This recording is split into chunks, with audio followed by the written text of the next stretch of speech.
Mother Earth here. Good afternoon. I'm so excited to be here in our beautiful OKC Harvest Garden at Cleveland Elementary. And we're going to be talking about pollinators today. Remember on Tuesday when we read N is for Nutrition and we read The Sugar Story?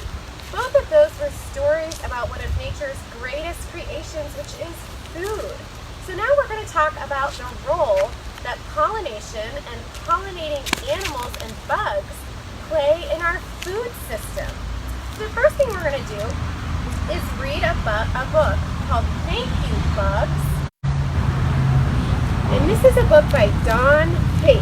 She is the author.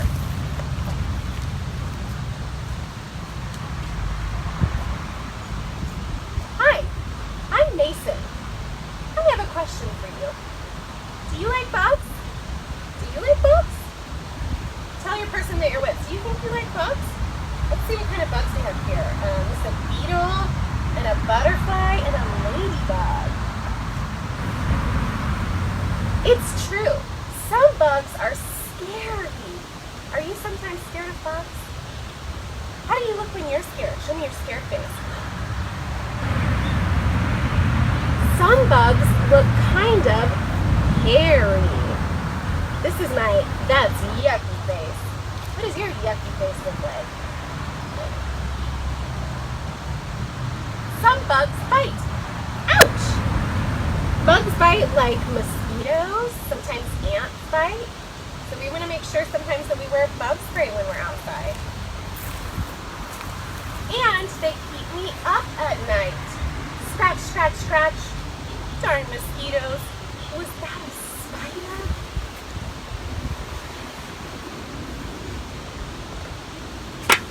But even though some bugs truly are a hairy, scary bother, lots of bugs are very good. If you don't like them, you should. Why should I like bugs? Because without them, you'd be very hungry.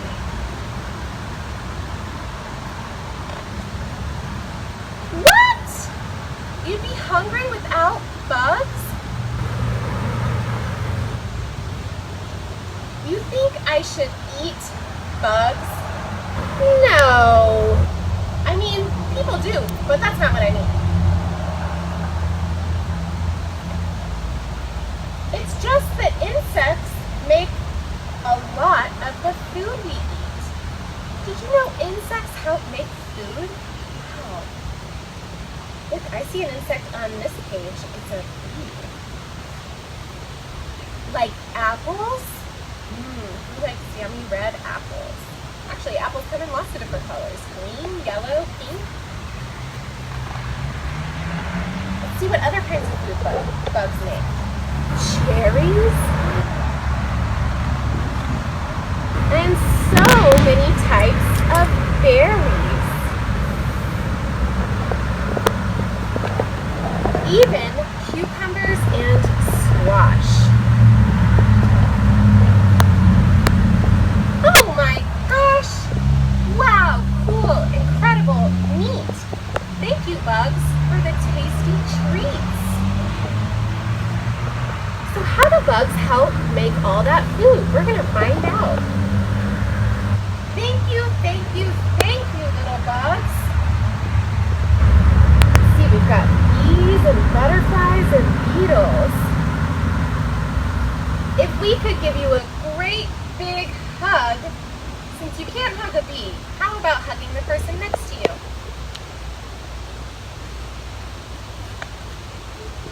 Now, do you like bugs?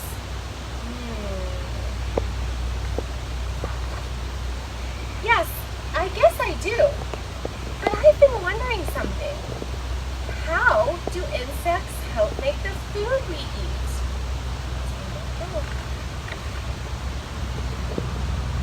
It may sound a little crazy, but those pollinating insects sure aren't lazy. They drink flower nectar for hours and hours when they visit lots and lots of flowers. As insects like bees Butterflies and moths drink flower juice called nectar. Dust-like pollen sticks to their legs and bodies, you see.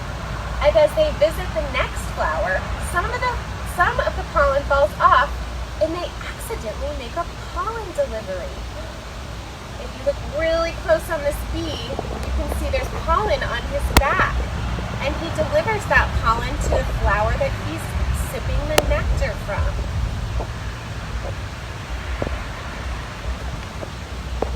This magical pollen delivery is just exactly what the plants need to turn their flowers into seeds. Then with a little rain and sunshine, the seeds grow into food so we can dine. So they need that pollen to come to their plant so they can make seeds and reproduce. Oh my goodness, I learned so much from this book, all about pollinating plants and how they help us make our food. So let's talk about some key words that we heard during our book. The first one is pollination. Can you say pollination? That's a big word. So in order to produce a new plant, many flowering plants must be pollinated. This means pollen must be transferred from one part of the flower to another. And so we talked about pollen. What is pollen? Now if you have allergies, you might be very aware of pollen because pollen is sometimes what makes us sneeze. Achoo! So pollen is the fine, powdery substance, usually yellow, that moves from plant to plant for fertilization. I want you to go outside today and see if you can find some pollen on a plant. So in our book we talked about pollinators. Those are the insects and the bugs and the animals that help move the pollen from flower to flower. There's also another part that helps do that. It's just a part of weather. So wind can help pollination. There's also insects like bees, wasps, beetles, butterflies, and flies. Did you know all of those things help pollinate flowers? And animals that fly like bats and birds. They're attracted to the colors and scents of the beautiful flowers, and they're drinking the nectar, and the pollen gets stuck on their bodies. So we're going to talk about a lot of flowers that are pollinator flowers. This means that the pollinating insects and animals that we talked about like to eat from these flowers. And we're going to get to see lots of them in our garden tour today. So we're going to get to see borage. When we say borage, that may not be one you've heard of before. Dill, fennel, bee balm, a coneflower, daisy, dandelions, dahlia, lavender, milkweed, snapdragons, and sunflowers. That's a lot of flowers. So can anybody tell me why do you plant pollinator plants in a vegetable garden? We found out in our book. It's because the pollinators move from plant to plant and help pollinate the plant so it can grow the fruit or vegetable that's on it. So we're going to take a tour around the garden, and you're going to help me get to help me plant some new flowers, and we're also going to get to see the pollinator flowers that are already growing. Okay, so the first one we're going to plant, move in a little bit closer. The first one we're going to plant is a plant called borage. It has these big leaves, and when it gets into the ground and grows for a little bit, it's going to put on some blue flowers that are edible. That means you can eat them. Okay, so I'm just going to dig a little hole in the ground just to the top of my pot, and then I'm going to put it in. Now this is planted in a compostable pot. That means that this will break down and be reabsorbed back into the earth. So I don't need to take it off before I plant it, but I do need to make sure that it's wet, or it will prevent the roots from growing and the plant from absorbing water. So first I'm going to dig a hole.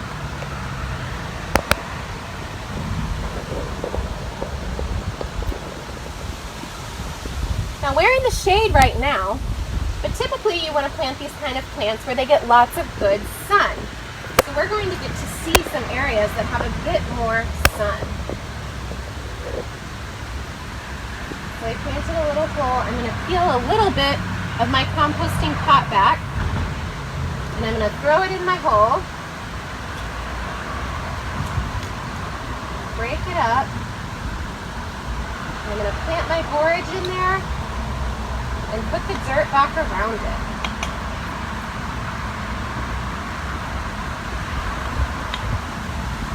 Now my borage is going to go nice and big and strong, and it's going to get lots of bee and butterfly visitors. Let's point out some other pollinators that are over here. So this is edible culinary sage.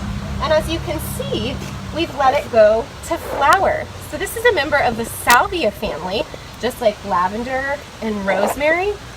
And if you let them grow long enough before pulling them up, they'll put on these beautiful flowers that butterflies and bees love to snack on. Let's see what else is in here. This is the beginning of a sunflower. So that will grow nice and tall and put a beautiful yellow petal on. That's a sunflower. Okay, come join me in the rest of the garden. So right here we're growing some strawberries. That's a nice thing to grow in the summer in Oklahoma. Here's another borage plant planted closely to where some vegetables are growing to help pollinate those vegetables. So here's another borage plant.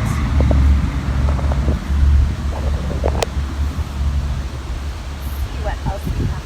A little basil. I like to rub the basil leaves and then smell them. They smell so good. Basil is something that you might use in pizza or pasta or a salad. It's an herb. Remember last week when we talked about herbs?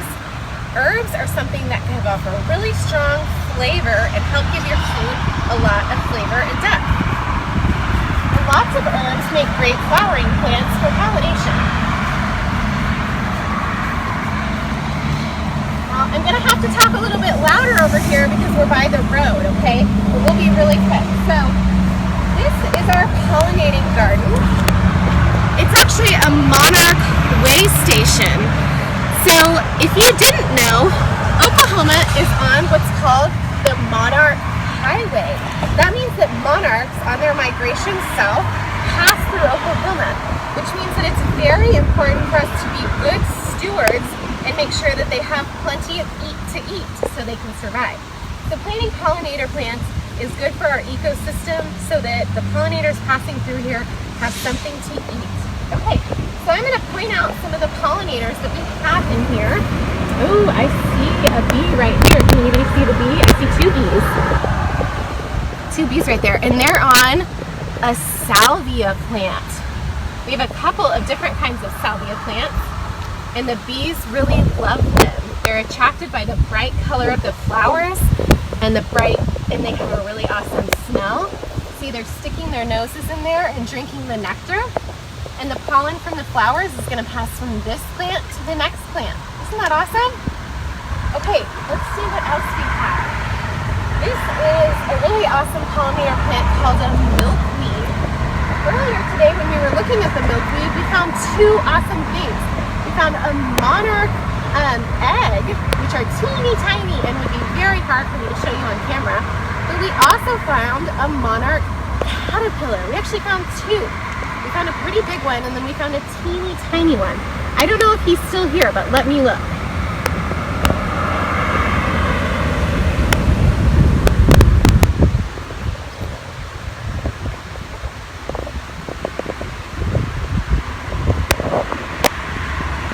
I think he may be resting in the shade somewhere, but if you look really closely, you can see these holes in the plant. That's where the caterpillar has been eating. So these holes in the milkweed are actually really good. So that is milkweed. What else do we have in here? This beautiful yellow flower right here is called a coreopsis. These are an awesome Oklahoma native flower.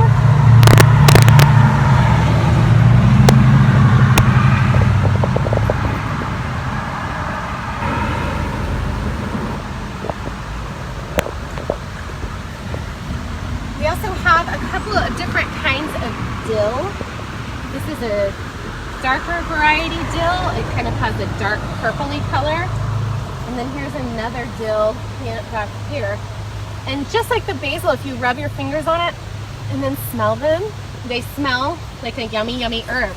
Now dill is something that you might use to make ranch, which I'm sure you're all very familiar with. It's a very common herb to make sauces. What else do we have? These beautiful blue flowers right here. These are called bachelor buttons. Aren't those beautiful? You don't see that color in nature very often. Bachelor buttons. And I want my camera woman to come zoom in as close as she can. We have some butterflies and bees around another beautiful salvia plant. Look at that beautiful butterfly. We've got lots of bees. So if you plant these kind of plants in your yard, you'll always have pollinators buzzing around.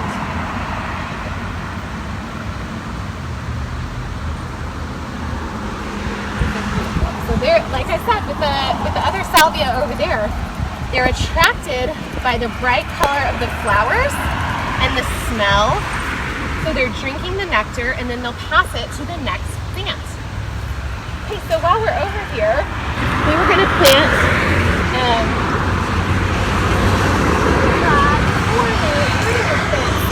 So we're going to plant, I believe this is our fennel, the sage, and the dill. If you let them grow long enough, they will go to seed and put on flowers that pollinators love to eat. So I already dug my hole. I'm going to break off a little bit of the top of the pot.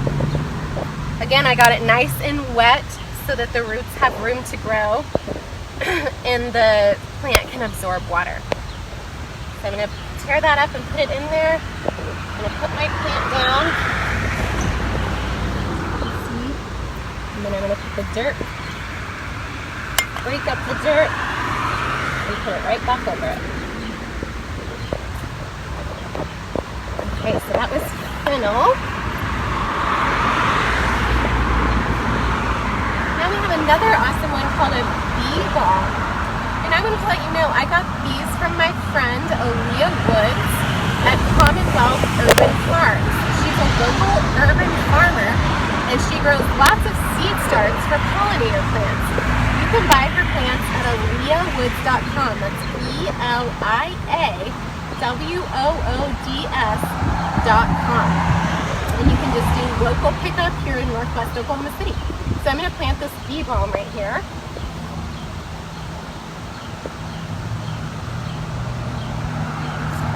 Just to the top of the pot. Cover it.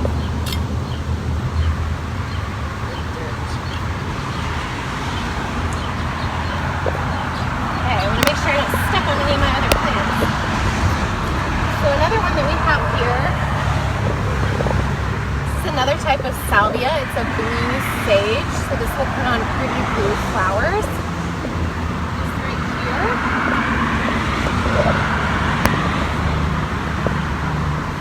Plant that in.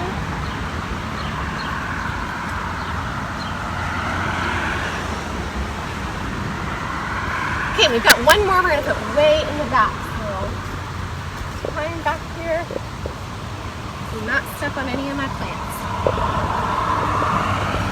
Okay, and this one is another dill, just like the dill over here that we pointed out. Again, I'm going to take the top of my pot and throw it in there. It's nice and wet so the roots can grow and it can absorb water. Just stick it in the ground, break up the dirt around it. And now it's ready to grow. So all of these plants are going to get big and beautiful, put on beautiful flowers that are going to attract all kinds of butterflies and bees and help pollinate fruits and vegetables in the garden. So as we continue our tour, I wanted to point out awesome Three Sisters garden. So if you got to watch this video earlier this week, this is the Native American Three Sisters garden that we planted. Right here are sunflowers, and they're what's commonly known as the fourth sister. So sometimes you can plant those. They provide shade and a place for the vines to grow. But when we planted in the two mounds, if you can see there's a mound here and a mound there, we planted corn, beans, and squash. And all of those plants work really well together because they provide shade for each other. They provide nutrients that the other plants need. We really have a good symbiotic relationship. That means they work really well together. So that's our Three Sisters garden. And all of the pollinating plants in the garden will play a role in helping those plants grow. They all work together. Okay, follow me up here for the last part of our tour.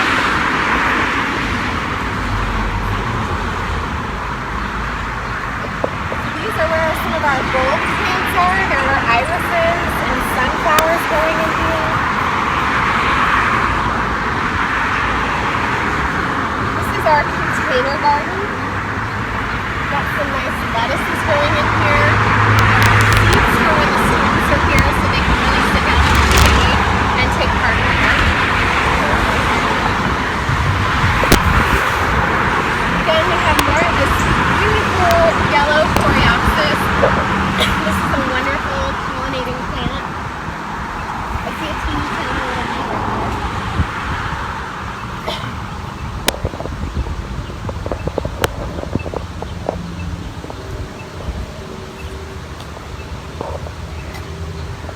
We have more milkweed right here. This is really the Monarch's favorite. They love milkweed.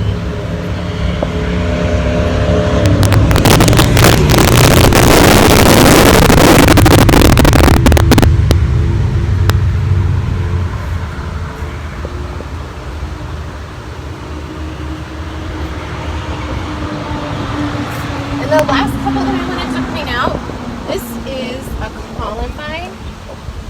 You can see our garden educator said the flowers look like a beautiful chandelier. They are very beautiful. And then also we have some rosemary. So we've made our way back to where we started. We read a book about pollinators. We got to learn about pollination and pollen and the role that bugs and pollinator plants play in our food system. And we got to take an awesome tour of the garden, and you even helped me plant some new plants, and maybe we'll check in on them as they grow. I appreciate you being here with me today, and we'll see you next time. Bye.